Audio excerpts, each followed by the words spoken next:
pendant plus de 3 siècles, de 1516 à 1830, Alger fut le cœur d'un État corsaire sous domination ottomane. Piraterie maritime, razzias côtières, traite humaine. Jusqu'à 20% des habitants étaient des esclaves européens. Des dizaines de milliers de captifs chrétiens furent arrachés à leurs familles, enchaînés, vendus ou envoyés aux galères.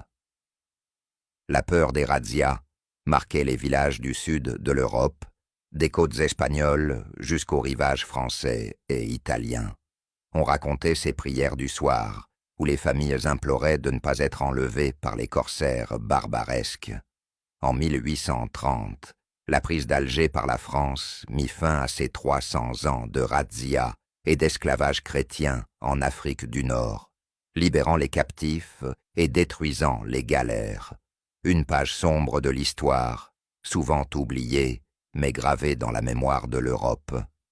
La colonisation de l'Algérie, c'est un crime contre l'humanité? Je pense que oui, les colonisations, le meurtre de population, leur nettoyage, le nettoyage ethnique. En 1800, qu'est-ce qui s'est passé en 1800 lors des guerres à l'époque, le massacre de population. Enfin, mais vous racontez n'importe quoi. On arrive en livre d'histoire. Non mais juste si on peut. Vous savez pourquoi en 1830 historique. Je peux prendre juste une minute, s'il vous plaît. En 1830, vous savez pourquoi on va en Algérie, monsieur?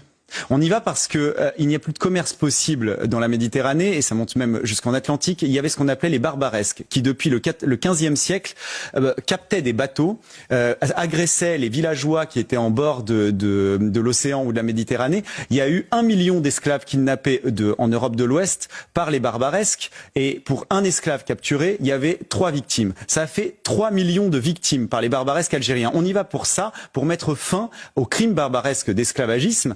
Et ensuite, quand on y va, vous savez, il y a 2 millions d'Algériens musulmans quand on arrive là-bas. Quand on repart en 1962, il y en a 11 millions.